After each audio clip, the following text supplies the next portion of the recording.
I know a lot of people are really excited, so. Christina LeCluse and that counseling center is one of our favorites, so we're always happy to have here today, and we're gonna talk about healthy relationships. And it's also gonna be really exciting, we're gonna have a lot of interactive opportunities as well as a chance to write on the green and red flags, so again, our Zoom attendees, if you put it in the chat, I'll be able to write on the flags and I'll show you the person that I did it. So, it's a great way to get involved, so I'll turn the time over to you. Thank you. Good afternoon, everybody. My name is Christina Kelly LeCluse. I'm a clinical social worker and work at the University Counseling Center. So very nice to be with you all here this afternoon. I recognize some faces, so it's nice to be here. I was telling Paul that I really enjoy coming to work with transfer students. My experience has always been a really positive one. I feel like the program encourages students who are really engaged and present. So it's always a pleasure to come and talk to you. For today's presentation, please know I really much prefer to have outreach be a dialogue. So really welcome your comments, your questions. If you felt comfortable sharing experiences, we definitely welcome that. I think it enhances the learning experience for all of us. So we're going to talk about the FLAG project, which is really about addressing healthy and unhealthy behaviors and relationships. So to give you just a little sense of where this came from, I've worked in the field of interpersonal violence since I started my career 26 years ago now. And one of the things that really struck me in my time working with survivors of abuse, as well as working with people who are just struggling in relationships, trying to figure things out, is that the type of information that we'll talk about today isn't actually often discussed in our mainstream culture.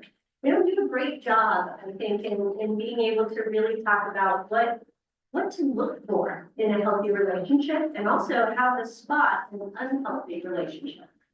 For example, I run a trauma group for female identified survivors for many years. And it always happens at the end of each group where I'll have group members tell me, why did I not know this information beforehand? Like, why didn't I know about this in middle school, in high school? We don't tend to talk about this generally. So today's opportunity is for us to talk about it. So let's name some healthy behaviors. Let's look at what are unhealthy behaviors. And that way you'll have that information both for yourself and you might also help other people who can be struggling with this concern. So the FLAG project was born out of a desire to have a community-wide campus dialogue about interpersonal violence. Let's see if we pull it up here. But basically, with this FLAG project, what we're wanting to do is promote dialogue, promote discussion, and after this dialogue, to create a communal art project. So the FLAG project is about inviting all of you to participate in this conversation, in which, like by the end of today, you will be writing unhealthy behaviors on red flags and healthy behaviors on the green. And these flags will be posted up in the exhibit, the flag exhibit, which will be up the week after fall break. So it's the 14th through, I thought it was going to be the 18th, but I found out it goes till the 21st. So that's very nice.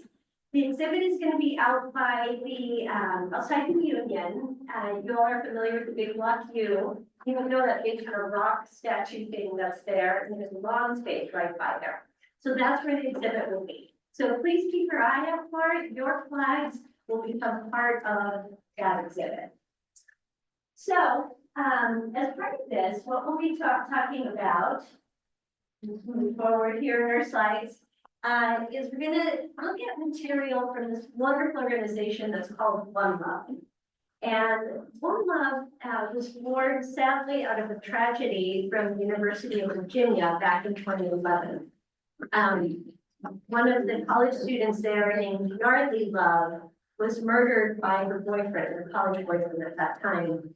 And her mother, I think part of as her grieving and healing process, founded the organization of One Love really with the purpose of recognizing that we needed to have more of these very conversations. As the investigation of the murder took place, there was a lot of information that came out of green and red flags in that relationship, but nobody talked about it. Nobody said anything. And again, I think it's because a lot of us sometimes feel uncomfortable talking about it. We don't know. We have a lot of messaging too about like, well, that's somebody else's private business, right? That's their relationship. I shouldn't get involved. So this is an opportunity with the 1 month materials that we use today to have that conversation. Okay. So I think we can go on to the next slide. As I mentioned, 1 month is all about being able to educate people about what are healthy behaviors in relationships and how to avoid abuse. We can all learn how to do better in our interpersonal relationships, not just dating.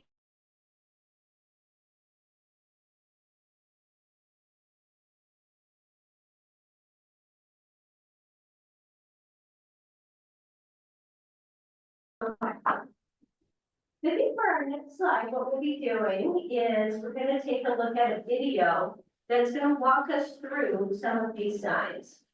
And while we start our conversation, what I want us to just set a few ground rules ahead of time, which is, please know this workshop is not meant to be a gotcha moment. You know, it's not like, aha, I found out that you do unhealthy behaviors. It's really an opportunity for all of us to learn. All of us engage in unhealthy behaviors. Welcome to our human experience. This is what we do. So it's not so much about trying to rat somebody out for it, but instead, let's take a look at, oh, that's unhealthy, interesting. I mentioned earlier, I think a lot of these behaviors are often romanticized in mainstream culture. We have like a weird notion about, for example, stalking. And often stalking type of behaviors can be seen as like, oh, this person really cares about you.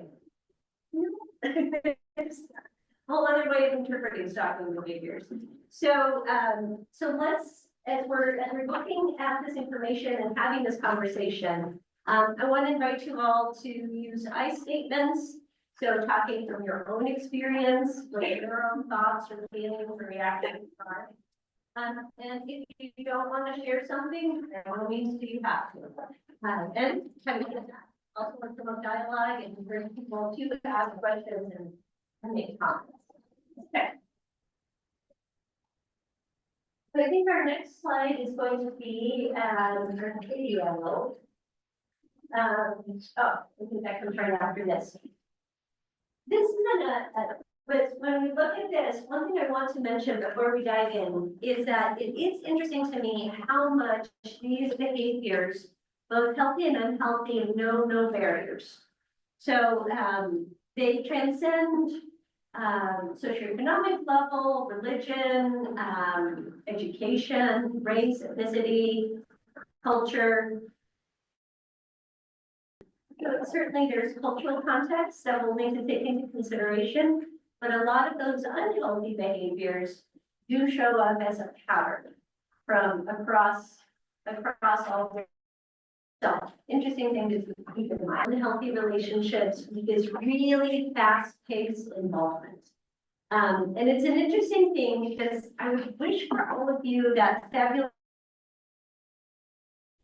where there's that sense of excitement and energy around wanting to be with that person. In relationships, that intensity is magnified, and to an extent where it's often communicated in the form of, I want to be with you all the time. I'm so excited about our relationship. I'm so into you that I want to be with you 24/7. And it starts to get into the way of being able to have both parties engage in their regular daily activities. So initially it can be seen as like, oh, that's a very, wow, how exciting. This person is totally into me, right? But it starts to form as a red flag because it takes on the characteristics of some controlling behavior where other aspects of that person's life have to get minimized.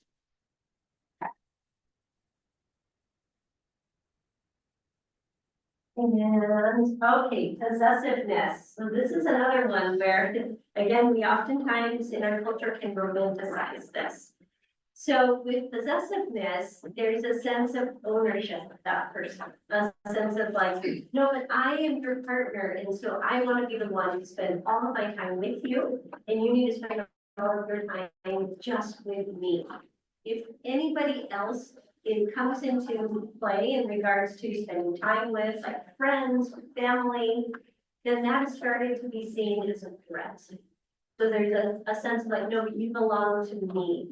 This is who you have to be only with me. Again, that you can see that intensity couples with that possessiveness.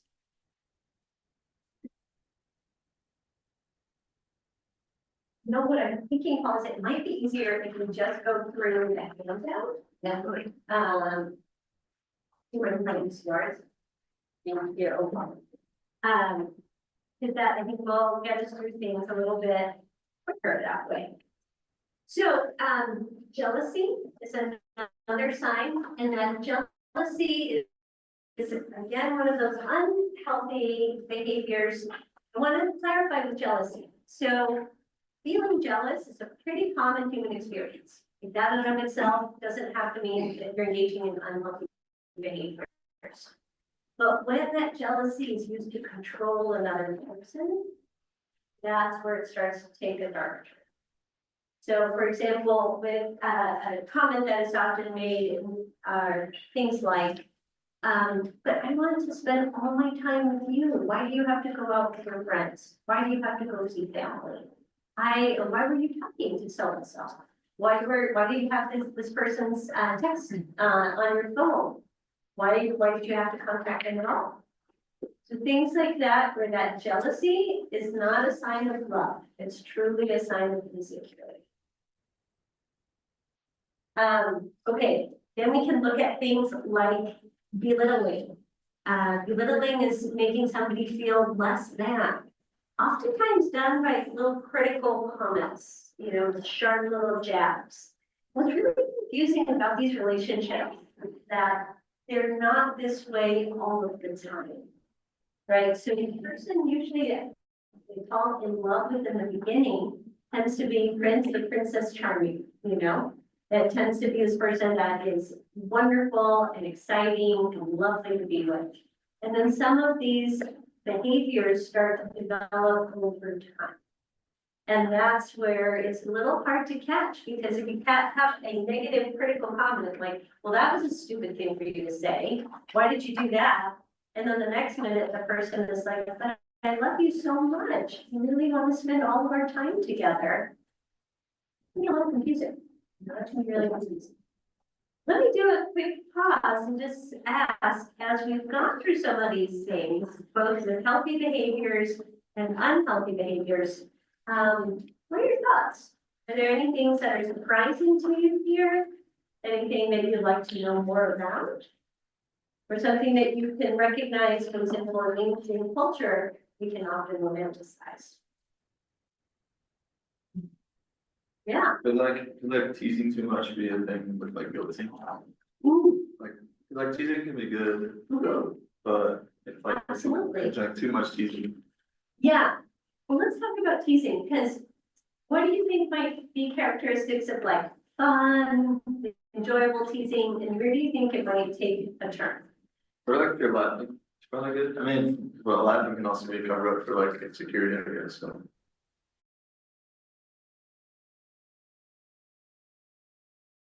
Teasing is a really good question. Yeah.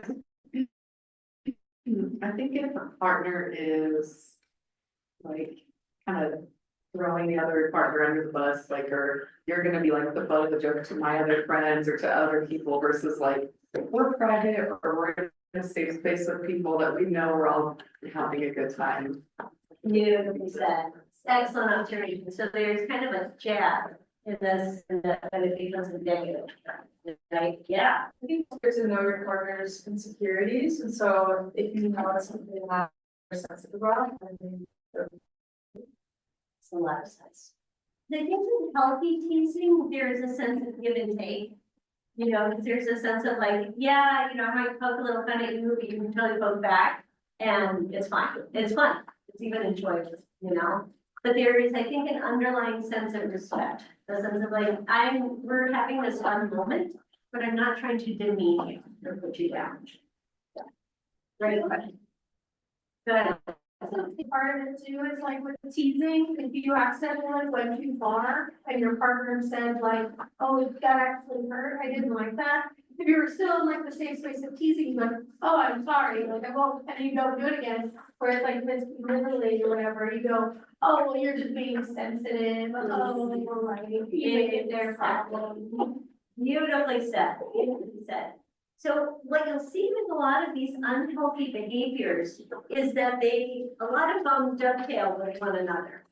So we just talked about belittling, but I could also see with that comment, you know, that is actually very spot on to what happens in unhealthy relationships. There's a lot of deflecting responsibility. And so what that could look like is, I was just teasing. Why are you being so sensitive? Like, you need to get over it. That's not a big deal. And not taking the other person's concerns seriously. Versus, I think what you're pointing out is in a healthy relationship, the partner would be like, oh my God, I'm sorry. I stepped over the line. I didn't realize that. So let me apologize. Yeah, beautifully said. I really want to point out with that deflecting responsibility, here is a standard sign, and this is a phrase that is used in all unhealthy behavior, unhealthy relationships. And this is the phrase, this is how it goes. Okay, I'm sorry, but I wouldn't have done X, fill in blank, right? If you hadn't done Y. So let's take a look at analyze that phrase. I wouldn't have acted in this unhealthy way if you hadn't done da da da da. What is that phrase really saying? Who's responsible for who in that phrase?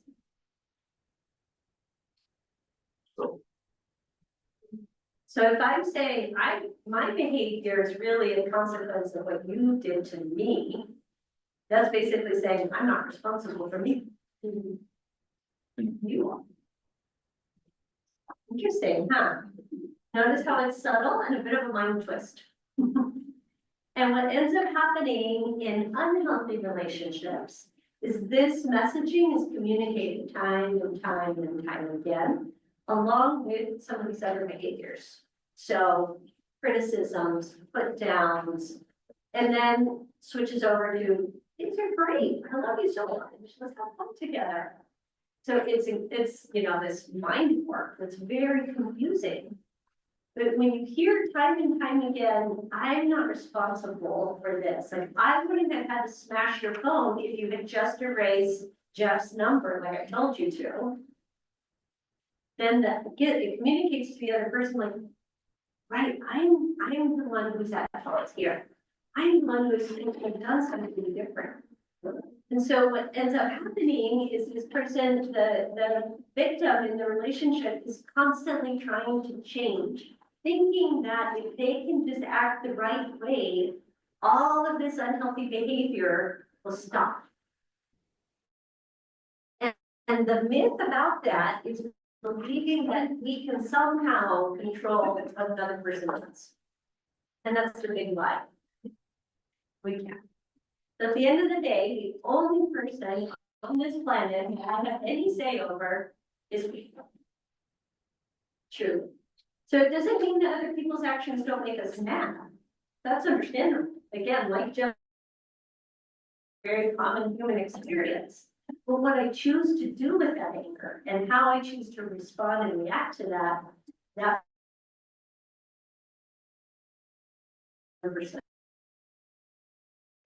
it's now. That's me. That's the only person that can do that. Somebody else has a little app that controls for. That's an important thing to recognize, and I think is really at the heart of what is a healthy and what's an unhealthy relationship. In a healthy relationship, a sincere apology is not going to have a but in it. There's no buts. So what does that look like?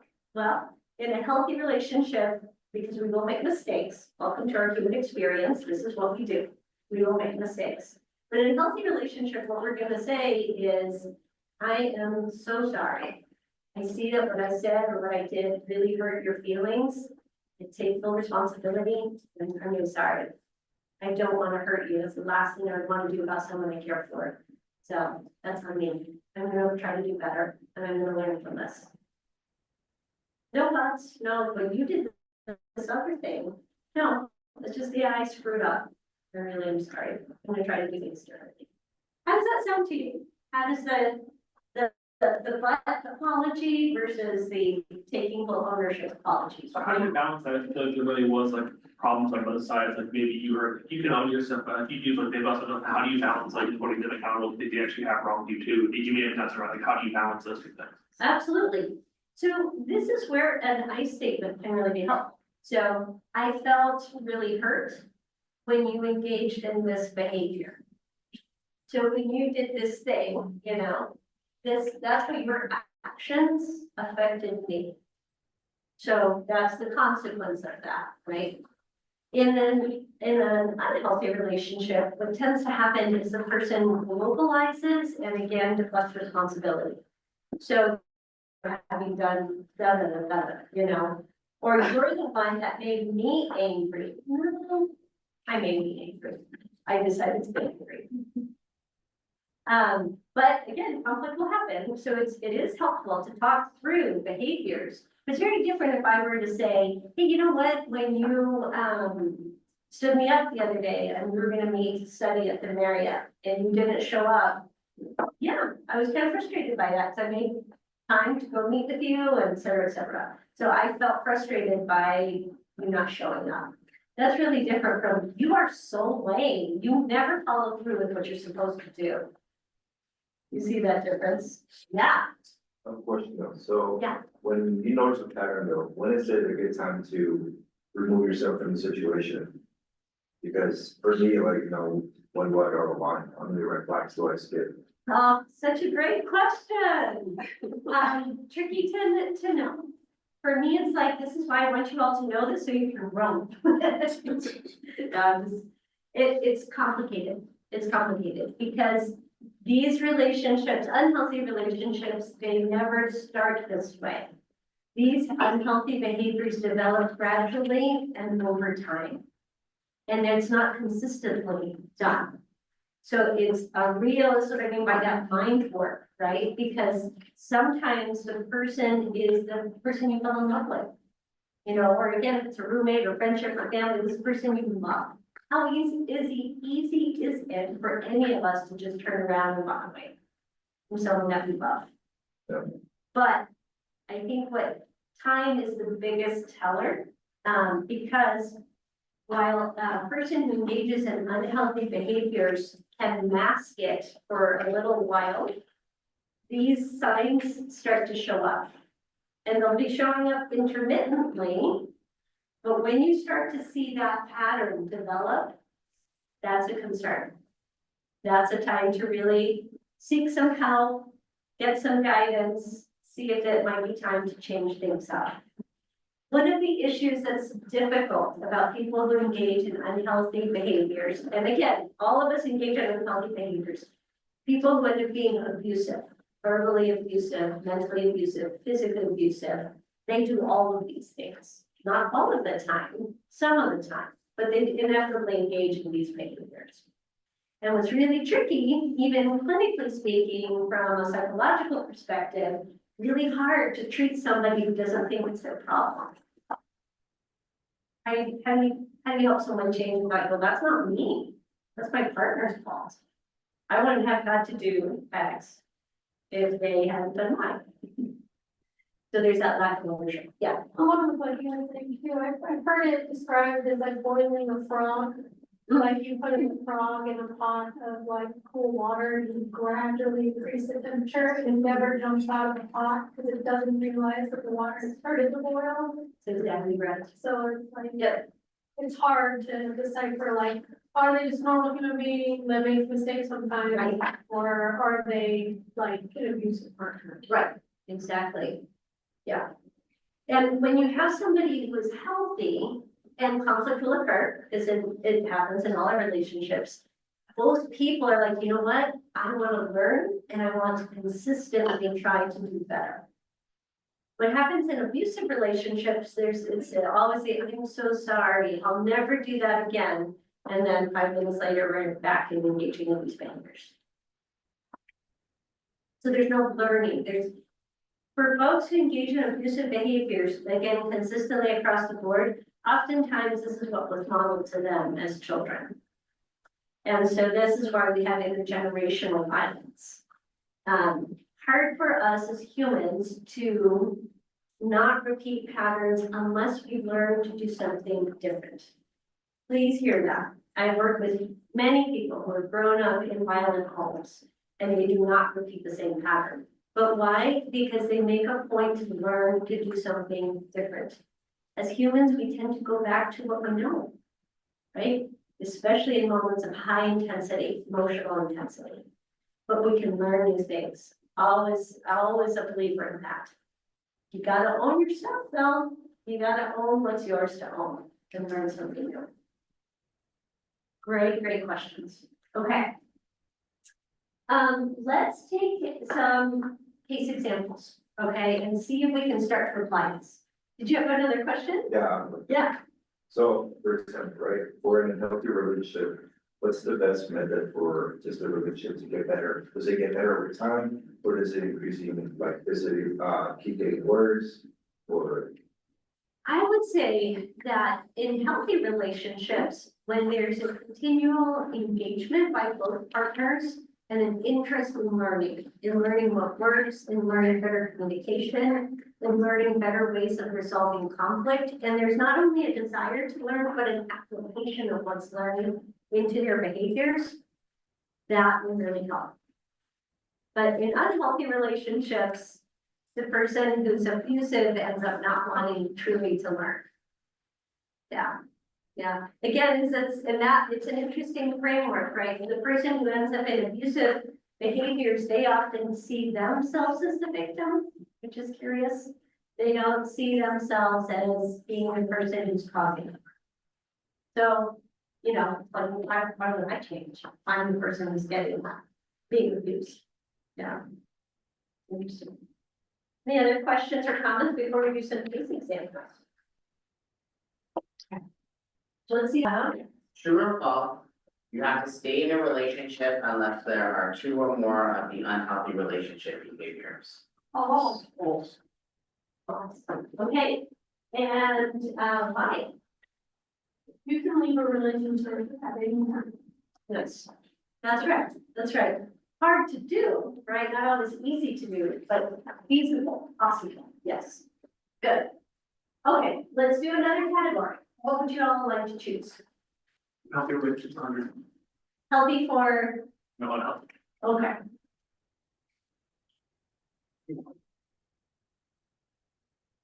Vinny and Kim have been dating for 3 months. Vinny learned last week that Kim's favorite flower is a rose. After she has a tough day, Vinny decides to give her a bouquet of roses. Which of the 10 healthy relationships behavior is this? Yes, we do have the handouts there. If you can take a look at that.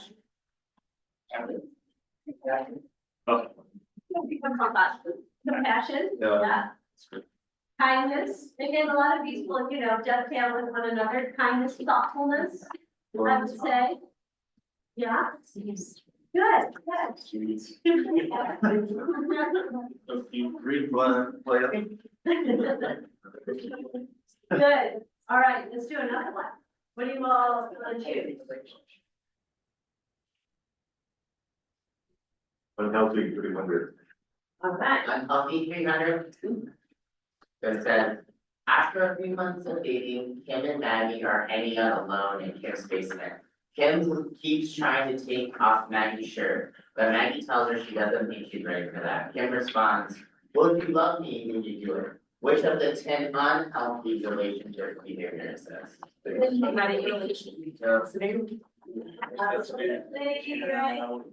are they doing? yeah, so notice that sense of using that, well, if you really cared about me, if you loved me.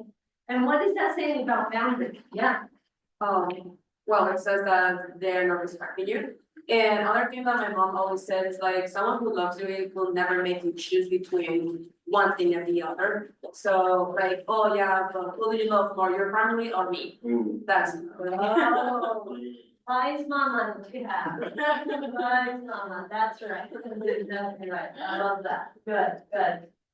Okay, let's do another one. Okay, the healthy for 500. All right, go big. Right. Ava is angry at Billy because he forgot about their date. Ava doesn't want to say something she doesn't mean and decides to hold off on having a conversation until she is calmed down. She tells Billy that they should wait until the next day to talk about what happened. Which of the 10 healthy relationships behaviors? Always start on a positive. Taking responsibility. Respect. Yes. Yes, exactly. So respect, communication, right? And notice too, the challenge, I would say, when we're upset, all of us as humans, right? We tend to say things that we don't always mean, or later on, say things that we regret. So what a wise choice to be able to say, you know what, let's take our time, let's give us some space, and then we'll come back and talk it through. Calmer minds prevail. Yeah, So with the ticket tomorrow approach, it can be difficult to remember like everything you were feeling, and especially like the specifics. I know the specifics aren't too important, you can kind of argue with details, but like, how do you, what's a good way to properly preserve that? Like, to know what you wanna talk about? I would say journaling. Yeah, interesting thing with journaling, so, you all are, I'm sure aware of our right and left hemispheres, and our emotional centers in the brain tend to reside in the right hemisphere. The left hemisphere is in charge of a lot of our communication, our logic, our problem solving. And when we engage in journaling, in order to do writing, we have to utilize that analytical left hemisphere. But in the right hemisphere where your emotions are, you're dovetailing that with the left hemisphere's writing abilities. So our brain seems to function best when the two hemispheres can work well together. So journaling is an excellent way to do that. So you can write down what you're feeling, also a great way to regulate emotion, right? We often need to get it out, but as in this case scenario, maybe not best to do it with your partner in that moment, but rather come back to it later. So journaling would be a fabulous way to do that. Yes.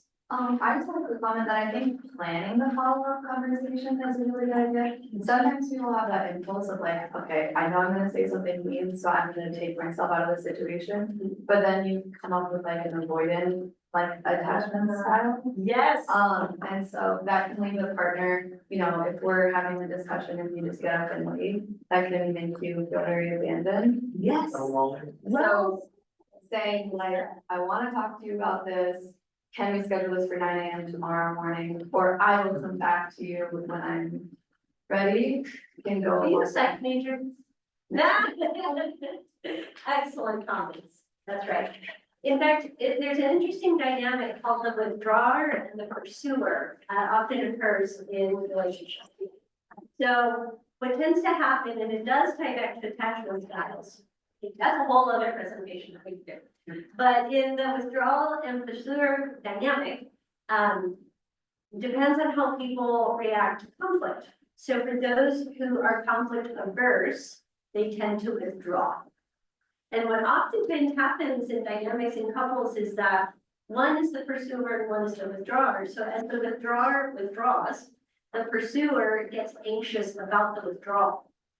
And so what the pursuer does is like, no, I really need to talk to you. I want to work this out. I need to talk about this now. And the withdrawer's like, I don't even know what I'm feeling. I can't process all of this. I don't know what to say to you. I'm withdrawing. And the pursuer's like, the more you withdraw, the more anxious I get. So I need to pursue you. And that triggers the withdrawer.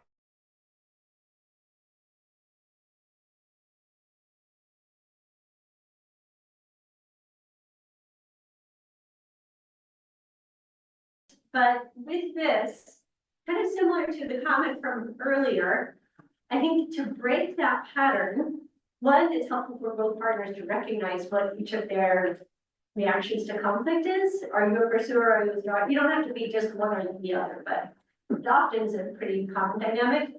And so, like what was said earlier, the pursuer needs to figure out how to handle their anxiety over not having the conflict resolved. And it has to be figuring out how to regulate yourself without having your partner do that for you. And it can be done. The withdrawer needs to promise to come back. Because the withdrawer will often decide, like, I can't handle that tension of conflict, I'm just gonna avoid it. And that, of course, increases the anxiety from the pursuer. So notice how both partners have to make a compromise. Both partners need to figure out how to work with each other. So the pursuer has to figure out how to regulate, the withdrawer has to make the promise to come back and follow it through. Yeah. Any questions or comments about This this? have Yeah. describes my husband and I perfectly. There we go. Okay. Let's see, let's move over in the interest of time to, getting to some of our other slides. Yeah, why don't we go ahead and, I don't think I'm gonna show the video, given all of our concerns. Let's go over here to healthy relationships. So, hopefully that will show up, but with our healthy relationships, there you are. These are three that I felt are really important, when we're talking about what constitutes a healthy relationship. So we've got respect, honesty, and independence. So respect is that respecting another person's opinions, beliefs, attitudes, who they are. And I wanted to get a sense from all of you, what helps you feel respected in a relationship? What are ways that your partner or again, friends or family show you respect? How do you perceive that?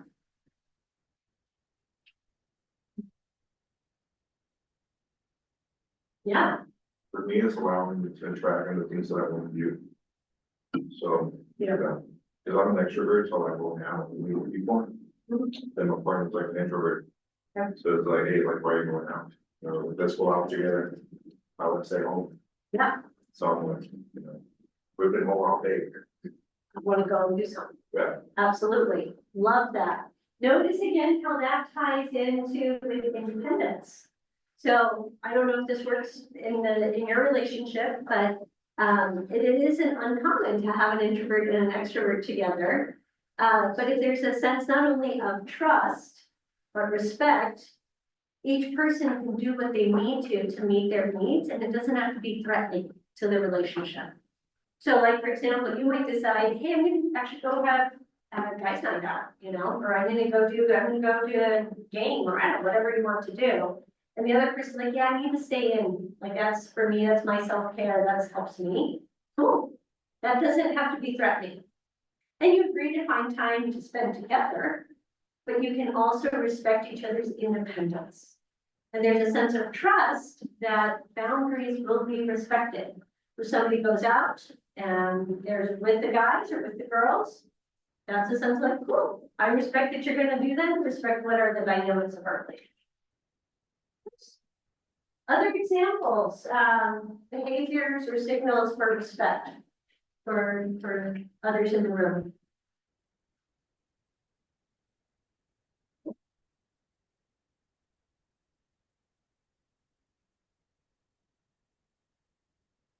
Yeah, I'd say if your partner says something, or not even your partner, because this is for all relationships, right? Yep. But if the other person says something that like you don't really understand, you don't think it's accurate, you don't quite get it. Yeah. Not immediately being like, no, but like, being like, okay, like they think this. Why do they think this? Maybe even just repeating it to, like in your own words to make sure that you understood it correctly too. love that, yeah. I don't know if this aligns with what you were saying, but what came to my mind as I was hearing you describe that was even have like a sense of curiosity about like, okay, tell me more, you know, like I don't see it this way, or we might have a different set of opinion, but I'd like to, because I care about you, I'd like to understand your perspective. Yeah, I can't remember what discipline it's, but the principle of charity, which is where when someone presents an idea that is different than your own, you hold off on like basically wanting to like shut it down. And you like hear the argument out, you take their position and you listen through it to understand it first. What a fabulous, wouldn't it be a partner world if we could all do that? It's where, Yes, it does. But again, notice that I think part of that underlying value there is difference does not have to be threatening. We can be different, we can bridge differences, we can work and navigate across difference. And it doesn't have to be a threat to the relationship, it doesn't have to be a threat of sense of identity. Good. I'm curious to hear too for folks, especially as students, with that sense of independence. What is that like for you all? You would like to see or have in a relationship with partners? Because you're doing your work here, you're in school, you're working so hard towards a degree. What is that independence like for you all? Yeah. I think one thing that tends to be an issue with independence, possibly, is like, a lot of times when I'm like, oh no, I have to study. Oh, well, just let me come over, I'll just hang out and we can study. It's like, no, you're gonna talk and you're gonna distract me and I need to study. Like, I have stuff I have to do. I feel like that's always, that tends to be a contention point sometimes. So what do you think, or maybe you've already come across some solutions to that? How do you navigate that? Delete their number. Yeah. I'm gonna start passing around the flags. So if you want to grab a couple of red and a couple of green, and you can start writing down some of these behaviors we've been talking about today. Okay, yeah, I think about independence. And actually, again, dovetails very nicely with some of the healthy signs we were talking about. A respect and a support, I would suggest, for the other person's goals. So like, you're working so hard at getting this degree. Let me support you by staying out of your face when you need to study. You know, or maybe I'll bring you coffee or bring you and leave. Or if they can't actually be there as you quiet, that might be something too. So that's good. Okay. Any questions or other comments about some of this material that we talked about so far? Yeah. Things like with technology, like basically technology has, that means that you don't, it's sort of, the most technology. Absolutely, beautifully said, yeah. So there's that sense of like, you know, they've got a life that they need to attend to, and it isn't all about them. And so what as a partner can we do to support the other person? Yeah. I have a question about social media. Good point. Love it. So let's say that, for example, I like to post, like, you know, right, I have a boyfriend or whatever. But the other person doesn't like to do that. I mean, I'm not saying I don't have anybody right now, so. Yeah. That happened to me in the past, and I would get mad because he will post his girlfriends and other people will want to post me and will say, oh no, I don't like posting anybody. But will post other people and will blame me like, oh, I was a toxic for like asking that kind of stuff. So I just want to know if, is that, I mean, I was the one who was intense and toxic for asking that kind of stuff, or is like both of us that have to work that out? Yeah, to me, it strikes me as helpful to talk things through about what is it, like what is important to each of you, and how can you listen to each other's needs? So like, for example, for you, what would it signify for you to have you post about you? Like what would that signify to you?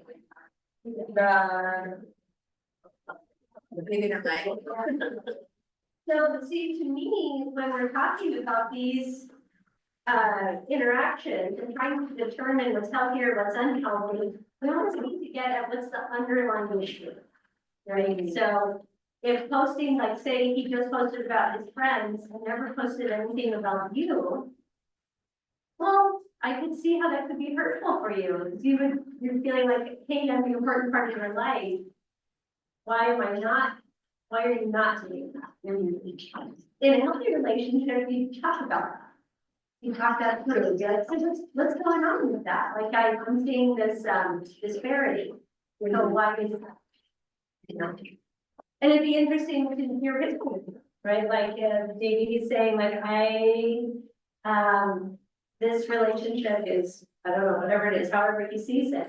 Yeah. But being able to understand the other person's perspective. I mean, I tried to, but he didn't really want it to, so, That's on him now. yeah, we broke up a little time ago. Okay. No, then maybe that was for the best. Yeah. Yeah. Other questions or comments about anything you've covered today? How do we, Yes. how do we make an friend with you?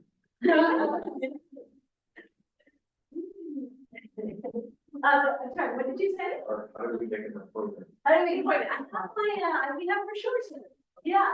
Also, actually, I'll to tell you, and on our brochure, you can access this information. Just, on the back, we have our QR code that leads you to our website. And, one of the things, very relevant to this topic is we have a couples conflict workshop. So, yeah, we have a workshop for couples to join to learn all of these healthy strategies for communication. Know that you don't have to both be university students. So as long as just one of you is a university student, your partner can join. Whether they're a registered student or not. And so it's a workshop free of charge. It's held online. You can register for it on the website. And it's a series of 4 meetings to teach you these skills for really promoting healthy communication. So check that out. All of our services also are free of charge. So you get free therapy while you're a student at the counseling center, or while you're a student at the U. You don't often get free therapy in life, and so I want to encourage you all to take advantage of it. We're here to support you. We have individual counseling and group counseling, and then a lot of these fabulous skills workshops to help you learn some of the important skills, not just for healthy and communication and healthy relationships, but we also have skills workshops to help address common student concerns like time management, procrastination, task prioritization, focus. Some of these things are really difficult and cause distress. So that's why we have workshops on that. Yes. Cultivating connection. Cultivating connection, yeah, yes, that's exactly right.